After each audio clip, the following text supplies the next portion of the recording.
Pandemic. By A.S. Geek 2012.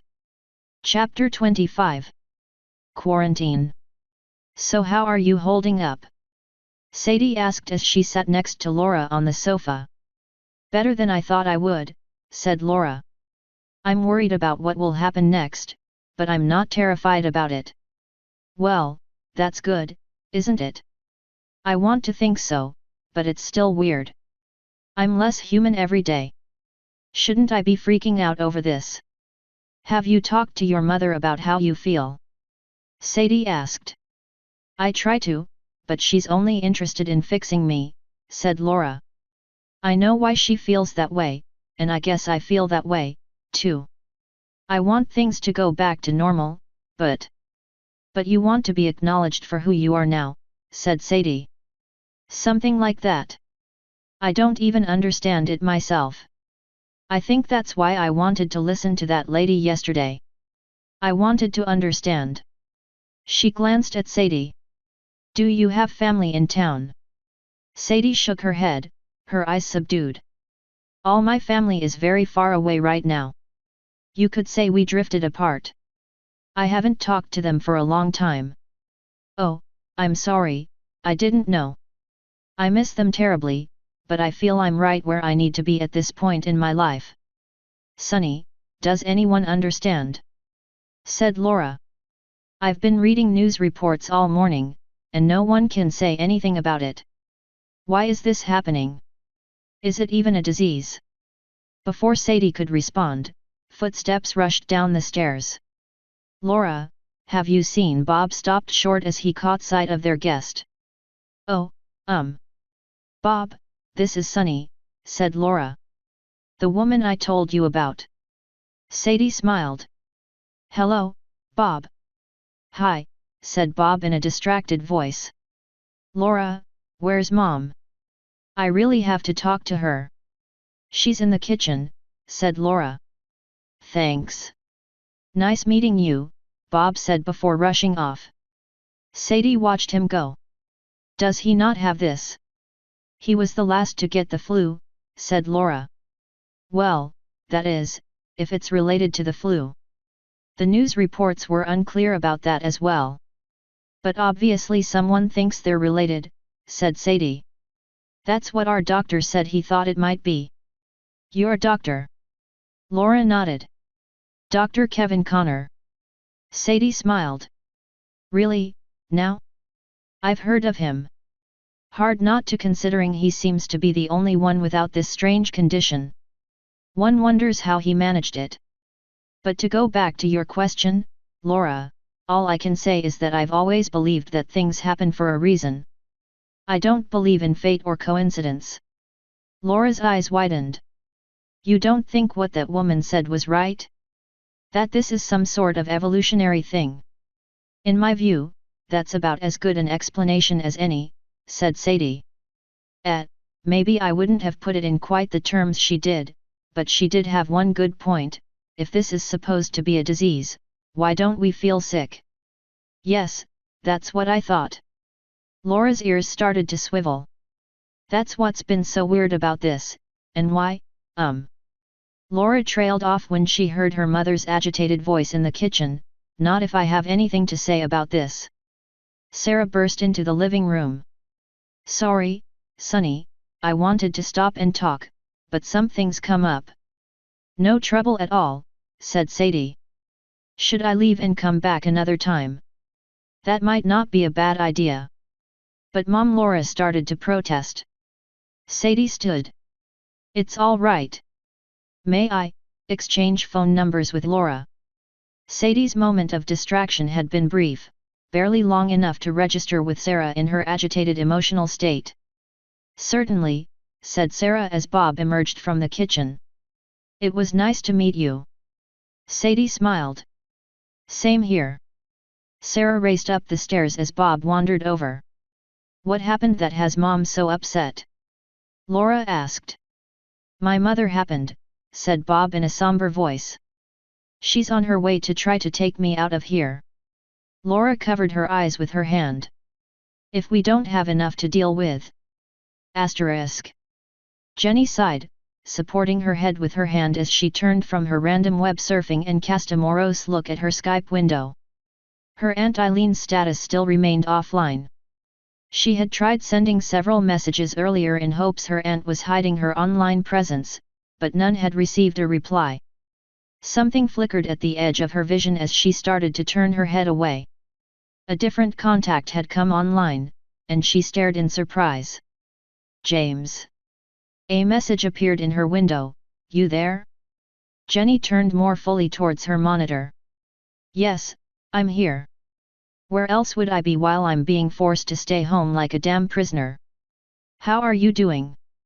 James typed. Jenny hesitated before typing back, I have purple eyes.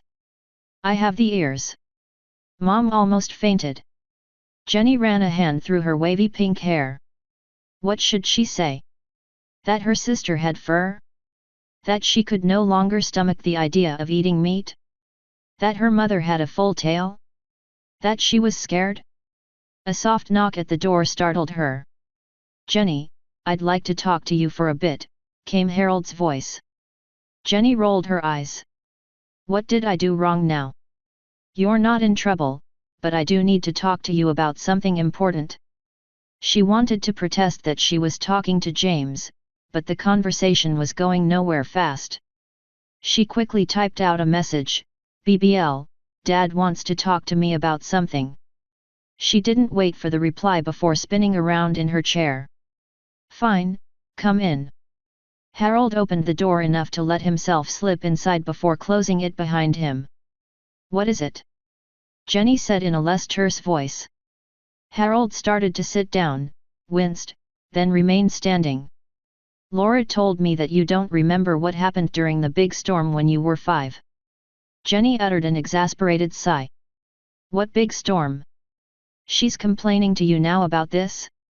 Why can't she leave it alone? I know you were very young, so you probably don't remember the details. Dad, there's no details to remember. But your mother and I remember it very clearly, said Harold. It happened, Jenny.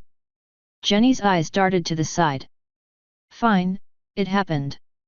Satisfied? Harold gave her a concerned look. I'm just trying to understand what happened. I thought you had told us afterward that you weren't scared. Jenny shuddered slightly. Well, there you go. That's why I don't remember. It was a non-event. But that's not what Laura said. Maybe she's the one who doesn't remember it clearly, you ever think of that? Honey, she said you were very scared. Jenny swallowed and said nothing. Maybe you were so scared, you just blocked. I wasn't scared. Jenny cried. I don't get that scared, okay? Name one time since I was little that I ever got really scared. Just one. Harold looked thoughtful. I can't recall one off the top of my head. See? Laura's wrong. I'm not scared. I mean, I don't get scared. Before Harold could reply, a loud knock sounded at the door. Harry, I need to talk to you. Came Sarah's urgent voice. As soon as Harold opened the door, Sarah said, Bob just told me that Eileen is headed into town right now. Jenny smiled. Aunt Eileen is coming. She's intending to take Bob out of here. Jenny's smile faded. Oh, for Christ's sake, Harold muttered. We can't let her do that, Sarah declared. I don't care what legal right she has. How the hell can she anyway? The whole damn town is going to be quarantined. I heard on the news that they're behind schedule. If she does get here, we have to find a way to stall her from leaving. Harold frowned. And if she gets stuck in town, where's she going to stay? Sarah folded her arms. As much as I don't care for her, she's still family. She'd have to stay here. Right, that's just what we need is having you two at each other's throats for the duration, Harold muttered. All right, one step at a time. This may be a non-problem. She probably won't even make it considering how badly the highways are backed up. Let's talk about this somewhere else. Jenny, we'll have to talk more on this later. Jenny said nothing as her parents left. Only after they had closed the door behind them did she mutter, "You can wait until the end of time for all I care." She glanced at Skype. She couldn't bring herself to talk to James. He would just want to talk about her story, about the fantasies that she had used as her shield against reality. It didn't work very well the closer fantasy got to reality. Asterisk. Kevin glanced at the National Guard soldier standing on one side of the door to Fred's room. "I was told I would be allowed to see the patient." The soldier nodded, his eyes roaming to the ID badge hanging from the pocket of Kevin's lab coat. "Yes, sir, please proceed. Don't hesitate to call me if he becomes violent." "I think it would be counterproductive to shoot him," Kevin said in a slightly acid voice. "I've been armed with a taser and tranquilizer, sir." Kevin should have guessed that, but he supposed the stress was starting to get to him. "Very well," he murmured before allowing himself inside. After stepping over the threshold, he paused with his hand still on the doorknob. He struggled to connect the small, colorful pony who lay on a bed too big for him with the tall and imposing ex-green beret he once knew. Fred's legs were folded under him, his tail curled around his haunches. His head was turned to the side and lay on the bed, eyes closed. As Kevin closed the door behind him, Fred's ears rose. Fred lifted his head, huge amber eyes fixing on Kevin, a deep frown crossing his short muzzle. His expression softened somewhat after a few seconds, and his tail swished once. "What do you want?" Fred asked in a low, curt voice. Kevin stepped forward. "I was hoping to meet with you for a while." Fred narrowed his eyes. "Only if you're not gonna stick me with more goddamn needles. I don't need to play another round of guess where the vein is. Or watch me while I do my business. Just because I don't wear clothes anymore doesn't mean I don't want some dignity. All I want to do is talk." "Fine." Fred rose to his hooves, then settled onto his haunches in a movement so smooth, he might as well have been a pony his whole life. "Talk." "I'm sorry for whatever you've had to endure," said Kevin. "It's only so we can figure out what happened to you." Fred held up a forehoof briefly. "Save it. I don't need or want your pity.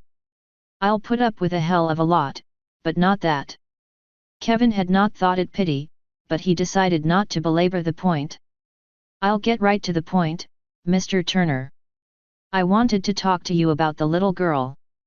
Fred's tail twitched. "What little girl?" "The one who has been your friend for some time." "I have no idea what you're talking about," said Fred in a flat voice. "Mr. Turner, I am not a psychiatrist." "Good, because I'm not a mental case," said Fred.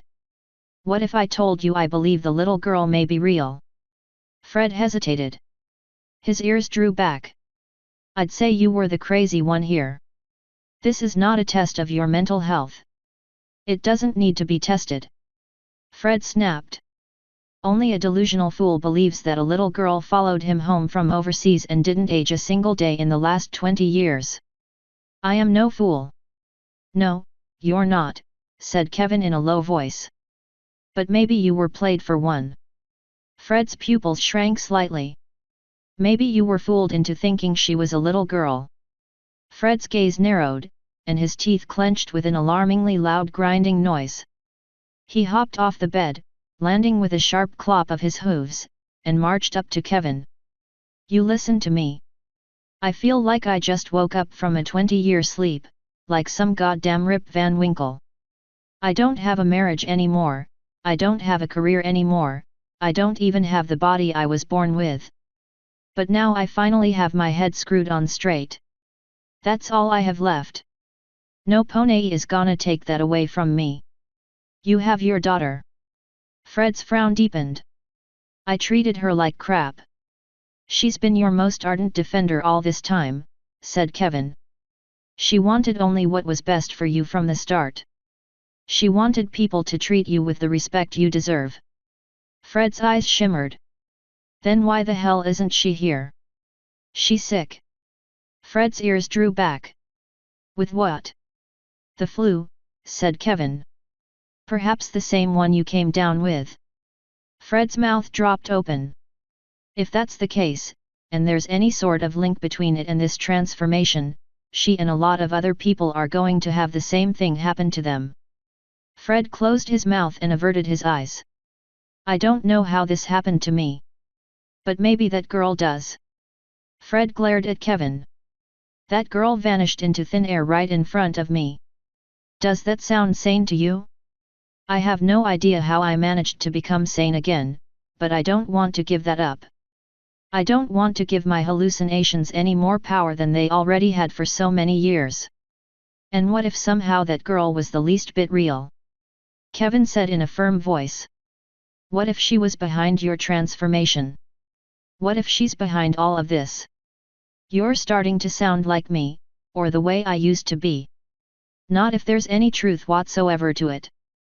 Fred remained silent, his gaze drifting towards the floor. I'm not saying everything is exactly as it appeared, Mr. Turner, said Kevin.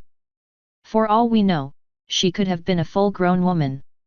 Or a man. She used some sort of trickery on you to make you think otherwise. What the hell do you want me to do about it? Fred said in a voice far less combative than before. Tell people everything you know about her, said Kevin. Everything you remember she did and said. It's going to sound like the ravings of a mad pony. But you know and I know you're not that way anymore. Fred raised his gaze to Kevin. Do we? What if this hold on sanity is so tenuous it can snap at any moment? I lost 20 years of my life, Dr. Connor. He reached up and poked a forehoof into Kevin's belly with respectable but not painful force. Let that sink in a bit. Do you know what it's like to feel like you've lost everything and you're just going around in a daze? Yes, I do, said Kevin in a solemn voice. 10 years ago, I lost my wife to a cancer I convinced myself afterward I should have caught. He paused. I tell myself that I'm over it, but I'm not so sure anymore. Fred's gaze softened. I'm sorry for your loss. That'd be hard on any pony. You need to get past this, Mr. Turner, said Kevin. And if that doesn't convince you, maybe think of this, you have a duty to your country. Fred's ears snapped to attention, and he shot a surprised look at Kevin. What? In a way, your country needs you. This has the potential to be a disaster. You know now it wasn't the government who was the cause of your problems. I know, Fred said in a low voice. He closed his eyes. They treated me the only way they could when I started acting odd. They had to. They had no idea what had happened to me. I'm still not sure myself. Mr. Turner, you talked to me about getting answers, said Kevin. You still have a right to those answers. This may be the way to find them. A sane way. All right, Fred said softly. I'll tell whoever will listen what I remember. Thank you, Mr. Turner, said Kevin. Fred. He opened his eyes and lifted his gaze to Kevin. The name's Fred. Kevin smiled. Kevin. I'll tell Dr. Marlowe you're willing to talk about this.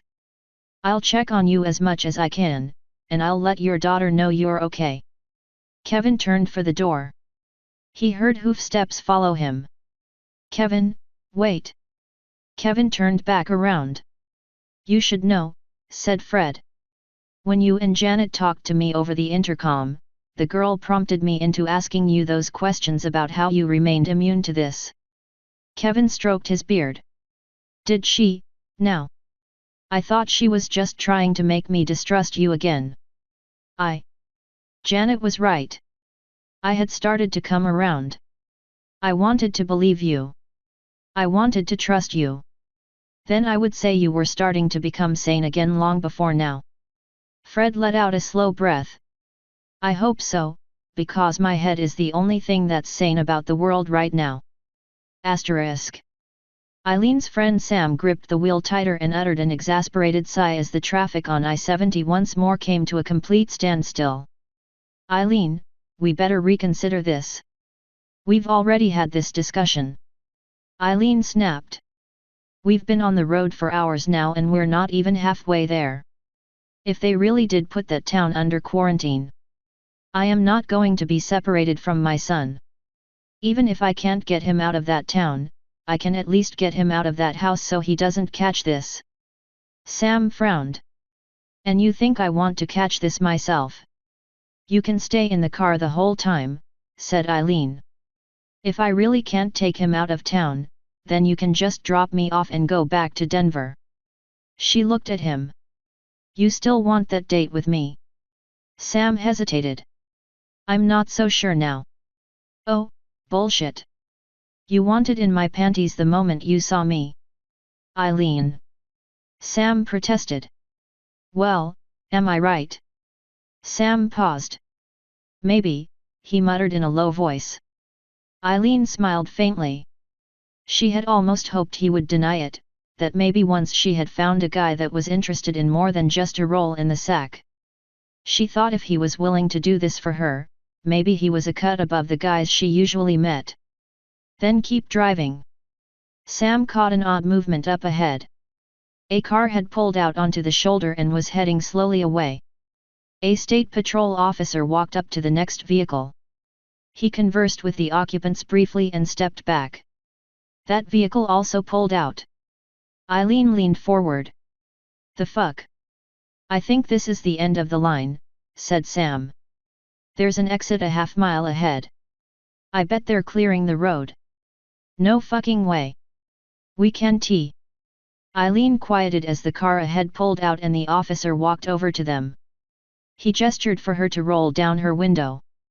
"I need you to pull out, head slowly down the shoulder, and take the next exit."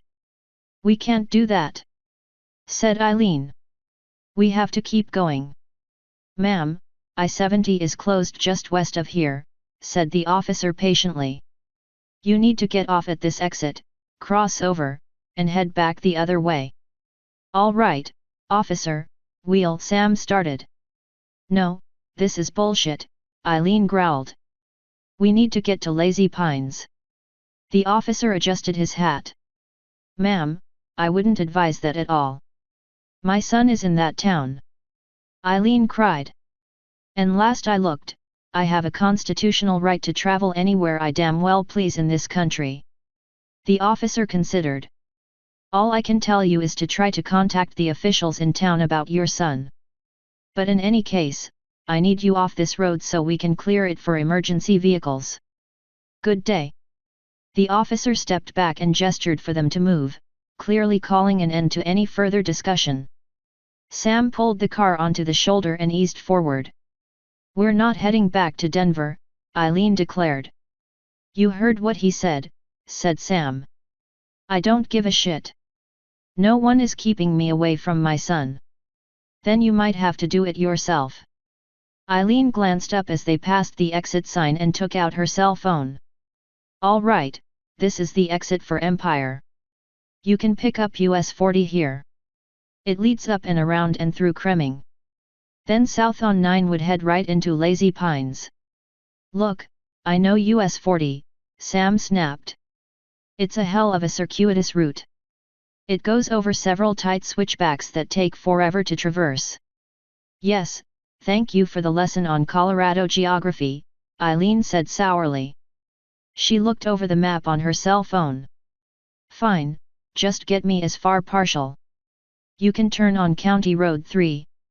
I know a back way into the town. And you don't think they'd consider blocking that as well?" Eileen put her phone away. "Yeah, but likely a lot closer to the town. Then I can plead my case with them for letting me in." Sam tapped his fingers on the wheel as he pulled off onto the exit ramp. "Look, I don't want to see you separated from your son, okay? This is just more than I bargained for." He glanced at the traffic still stacked up on I-70, where more state patrol officers were directing people off the road. "Jesus, this is nuts. You'd think this was the friggin' apocalypse or something." "Then take me as far as Fraser," Eileen said in exasperation. "There's a car rental place there. I'll drive myself the rest of the way. You got the money for that?" "Enough," Eileen said. "Fine, Then Sam sighed. God damn, it's gonna be midnight before I get back to Denver. Asterisk. Later in the afternoon, another reverse 911 call had gone out asking those with the most advanced symptoms to volunteer to come to the urgent care clinic for more testing and imaging. The place had been taken over by the Colorado Department of Health for the duration, and Kevin had pitched in to help. He was glad he had when he saw a particular name go by the main desk. He knocked on the examination room door, and a familiar female voice replied, "You can come in." Kevin opened the door and smiled. "Hello, Laura." Laura smiled. "Dr. Connor. I didn't know you were here." Kevin closed the door behind him. Laura was still wearing the simple hospital gown they had given her for the X-rays. Several inches of yellow fur peeked out from the bottom edge. "How far has it gone now?" "It's reached my thighs," said Laura. "Also, I can't stand up straight." "Did the X-rays tell you anything?" "They're still being analyzed. We have a lot to go through." Laura nodded. Her ears drew back slightly. I guess it's too much to hope that you know what's going on." "Not yet, but now we have a lot of data coming in, and we have the state's top physicians here." Kevin gave her a warm smile. "To be perfectly honest, I feel like an intern around some of them." Laura giggled weakly. I hope you didn't mind that I stopped coming to see you with the latest symptoms." "It's perfectly fine. I imagine you didn't want to wait hours just to be told nothing can be done right now." "Believe me, it hasn't been fun at my end, either. So I'm kind of hoping I saved you some grief." "Are your shoulders still bothering you?" Kevin said. "One of the radiologists said you looked like you were in pain when they were setting up the X-rays." "It's gotten worse today. There's a feeling like pressure, too." Kevin nodded and stepped up to her. He noted no obvious swelling or redness, but the pattern of bones under the skin seemed off. "How's the rest of your family doing?" "Both Mom and Dad have tails," said Laura. "Mom has a headache she can't get rid of. She would have come down but she's, sorta dealing with some family issues." "How are you holding up?" Kevin asked.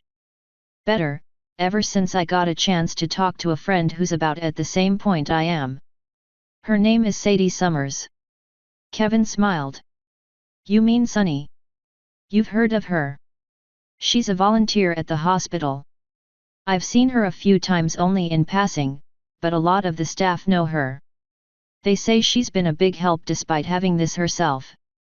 Laura smiled. "She's been a big help to me." "Speaking of the hospital, we have beds available now," said Kevin.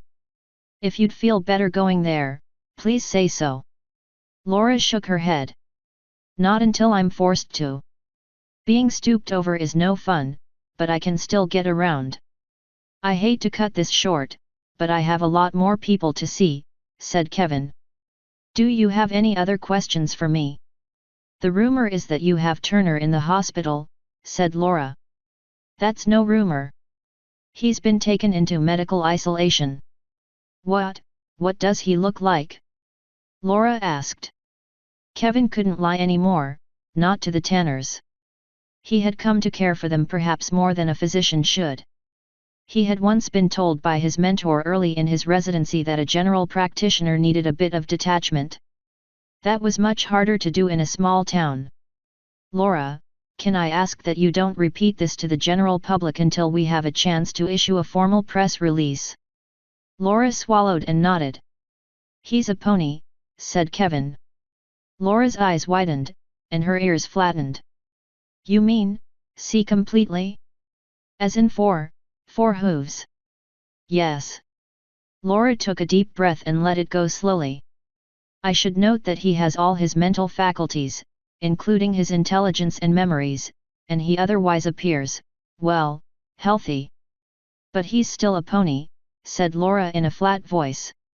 "We're doing everything we can to find out why." I know." Laura's lips curled into a tremulous smile. "Thank you for being honest with me. Do you have any idea how long I have until, until I'm like that. We have only rough estimates right now, as he's the only one we know of who progressed to that state. Kevin paused. 3 days.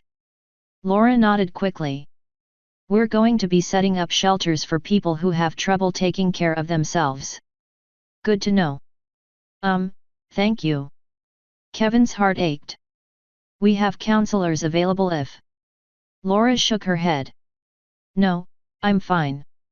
A little shocked, but I'm handling it okay. I exchanged phone numbers with Sunny. I can talk to her. Kevin nodded. All right, Laura. You can get dressed and head home. If you come back here, I'll try to see you again. Laura smiled faintly. Thanks. Asterisk. With US 40 so crowded with people forced off I-70, day had given way to dusk by the time Eileen rolled out of the car rental in Fraser. The agent had seemed like he was wary of completing the deal. Eileen's fever had surged, and she couldn't stop shivering or coughing. As she waited at the final traffic light out of town, she lifted her long hair out from under her coat and let it spill down her back. A streak of her normally red hair was dyed purple. Traffic moved along better as she proceeded west on US 40, thus she was puzzled when she came to the sign erected along the shoulder, "Road closed ahead." It wasn't until she was almost upon the turn-off that she realized which road was actually closed. Eileen thumped the steering wheel. Shit! To the left, the entrance to County Road 3 was blocked off with a simple unmanned barricade surrounded by red cones on either side. The left turn lane was also blocked off with cones. At the intersection, she yanked the wheel hard to the left, the back fishtailing, an oncoming car skidding to a halt. Eileen cut her turn too short, and the left side of the car clipped the barricade, smashing the headlight on that side. Eileen stomped the gas pedal to get herself as far away from the scene as possible before anyone reported what she had done. Her heart hammered as she forced herself to slow down to a safer speed once the intersection was no longer visible in her rear-view mirror. She swallowed hard and tried to ignore her aching body. She peered ahead where nothing but two-lane blacktop stretched as far as she could see in the fading light and one headlight. Eileen took out her cell phone, which she had already paired with the vehicle's wireless, and called up her Skype app. She decided against calling Bob, as she couldn't take the chance that he'd be too reluctant to go against Sarah and Harold. She smiled as she knew exactly who would be up for this. She placed the call and set the cell phone in its receptacle on the dashboard. A few moments later, she heard a scrambling noise and a few bumps of the mic. "Aunt Eileen?" came Jenny's hushed and surprised voice. Eileen chuckled. "Ha, I knew you'd be smart enough to keep it down." She paused as a spasm of coughing overcame her. "Sorry we're audio only, but my phone isn't worth crap for video, and I'm driving." "Why are you calling me?" asked Jenny. "I mean, I'm glad to hear from you, but we better not stay on long in case your parents overhear." "I'm coming into town. Bob said you were going to try, but how can you get in?" "I'm coming in the back way over Ute Pass Road." Eileen grinned and ran her hand through her hair. "I'm hoping they'll let me in once they see my little impromptu dye job." "You're going to fake that you have this?" Jenny said in a mix of surprise and awe. Eileen smiled. "I knew you could appreciate it. I'm not taking a chance that Sarah will just slam the door in my face. I'm going to come in the back door. You need to let me in." Jenny remained silent. "Jenny, you still there?" "Yeah, I'm here," Jenny said in a distant voice. "So what about it? Can I count on you to help?" "Aunt Eileen, maybe you shouldn't do this." Eileen raised an eyebrow. "What, seriously? This will just be another part of the adventure you were telling me about before I got sick. Bob is the captured prince, and you're the Fey Queen's servant who will let the disguised hero in through a secret entrance to rescue him." "Bob doesn't want to go," said Jenny. "I know that's what he said, but he assumes I can't get to him. If I can, I'm sure he'll be fine with it." "You've got no place to go. Where could you take him?" Eileen paused to cough. Okay, what's up? Why are you being so hesitant? You do stuff like this at the drop of a hat, like you did when you went on what's his name's property. After a long, silent pause, Jenny said in a resigned voice, all right, I'll help. Eileen grinned. I knew I could count on you. How long will it take you to get here? About an hour. Give it 2, said Jenny. Dinner will be over, and Mom always goes into her office after that. Dad will be puttering around in the basement. That'll be just perfect, said Eileen, her voice quavering as a chill racked her, and she broke down into another fit of coughing. You okay? You don't sound very good, and Bob said you still looked sick when you talked to him this morning. On the tail end of the flu, that's all. See you soon. Eileen snatched the cell phone from the cradle and terminated the call. She cranked the heat up to the max to try to hold the chills at bay. Asterisk. As Eileen had hoped, authorities were more concerned with keeping people in town than keeping people out. She didn't reach a manned roadblock until she was descending from the pass. What she had not expected was that those authorities would be dressed in fatigues and carrying automatic weapons, breath masks covering their mouths and noses. Halt! Shouted one of the soldiers as Eileen grew close. Her heart hammered, and she tried not to shiver as she pulled the car over. 2 National Guard soldiers approached her. Sir, Get out of the car, one of the men ordered. Eileen didn't hesitate. She climbed out of the car and started forward. Stay by your vehicle, ma'am, the soldier said. Eileen froze and retreated a step, breathing hard. The other soldier gestured at the damage to the car. The first soldier nodded and turned his attention back to Eileen. All roads into town are closed. Yes, I know that, said Eileen in a quavering voice. My son lives in Lazy Pines. This town is under quarantine. You are to leave at once. Did you hear what I said? I heard you loud and clear, ma'am, the soldier said. There are phone numbers for family members to call. You can discuss this with them. But I've caught the same thing they have. Eileen turned around. Her heart skipped a beat when she heard a click, until a bright light played on her a moment later. See? I must have gotten it when I visited my son a few days ago. Don't you want me in quarantine, too? The soldiers exchanged a look. What do you think, Sarge? Said the second soldier. Hell, I don't know, she could have used dye or something, said the sergeant. Do we take the chance, though? He glanced at Eileen as she turned to face them again. And, frankly, she looks like she's sick. The sergeant frowned and stepped closer to the car. We had a report that someone ran the barricade at the north end of County Road 3 and clipped it on one side. He gestured to the damage. This looks suspiciously like the sort of damage I'd expect if this car were involved. Eileen's mind raced. I hit a rock. A rock, the sergeant deadpanned. A rock fell on the road. That happens sometimes around here. Ma'am, I happen to be a native Coloradan, I know perfectly well that it can happen. This just seems to be a hell of a coincidence. All I want to do is see my son, said Eileen in a despairing voice, her eyes glistening. She broke down into another spasm of coughing and shivered hard.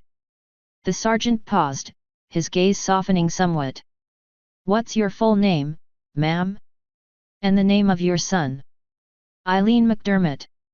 My son is Bob. She recited her sister's address. Call it in up the line, said the sergeant to the other soldier. See what they want to do with her. The next few minutes seemed the longest of her life before the other soldier finally returned. Sarge, we're to keep her here until the police arrive. Eileen's heart sank. You're arresting me. If they think you ran that barricade, ma'am, the state patrol will see to it that charges are brought against you, the soldier said. But given your lack of criminal record and how swamped they are means they don't have the time to process you right now. You'll be under house arrest. What? House arrest? Whose house? Your sister's. Eileen just stared. You're very lucky she called the police and warned them you were coming, said the soldier. Not to mention that the state is running the show, and if you do have this disease, they'd rather you be inside the quarantine rather than outside. Eileen barely listened to the second part of the soldier's reply. How did she know I was?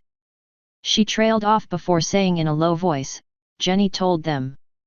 The sergeant stepped forward. Then I would say this Jenny person just saved your hide, because if it were left up to me, you'd be in a hell of a lot more trouble than you already are. Asterisk. Sadie entered her modest home near the center of town and descended into her basement, where upon the floor a double circle had been etched, about 4 feet wide. Between the two circles were strange characters in no known earth language. She stepped up to the edge of the circle and carefully studied lines of force that should be invisible to human beings. Sadie was not exactly what she seemed, yet she was not enough of what she should be in order to properly conduct this investigation. A bright flash of light, and a yellow and red unicorn stood where Sadie had stood moments before. Sunset shimmer lit her horn and frowned. The ward had indeed sensed a brief and weak energy pulse down the portal. It had disappeared soon after it had started, so she had been in no great rush to investigate when she first sensed it while in the Tanner household. Indeed, all was as quiet as it should be. The endpoint remained firmly anchored, and the portal had not opened. She took a step back, hooves clopping against the concrete floor. So what had caused it? Her greatest fear was not Celestia discovering the deception, as no mage she could possibly send was a match for her. She doubted Celestia would come herself and risk getting cut off from her world. Instead, she feared that the dark forces that she was sure had since taken over Equestria would attempt to follow her to this world. That none ever had could mean that Equestria was still fighting back. Or it could mean it had been wiped out, and the dark forces decided to simply take their gains and leave. Sunset took a deep breath. She wanted an Equestria to return to, even if a broken shadow of its former self. She wanted family to return to, though she had given up hoping for that the longer she took to accomplish her goal. If only Star Singer had agreed to come, all this would have been done by now. Instead, it had taken Sunset 2 decades to get to the point where she could even make the attempt. And all the while keeping a native locked up in his own fears and paranoia. She was not at all proud of that. Another flash of light, and she was back in the guise of the partially transformed human Sadie Summers. Soon she would have to find a way to leave this anchor unattended, as she would progress her condition to where she had to join the masses of townsfolk at a shelter. That was not what really concerned her, however. She still needed to discover why one person in town was immune. For if one person was immune, there likely were others. The diagnostic spell she had cast at Dr. Connor was inconclusive. Simply put, no human should be immune. The magical component bypassed all that. Yet she was torn as to how to proceed. Discover his secret now, or wait until matters had run their course and deal with the stragglers later. She imagined that the human authorities would be very interested in his immunity as well. Perhaps she could use that to her advantage. If she could appropriate some samples of blood or DNA, she could run her own tests. That would tell her far more than any non-magical testing would. She was not too worried. Things had come too far to be spoiled now. She doubted she could stop it even if she wanted to. New Equestria would rise, and Ponykind would never face another threat ever again.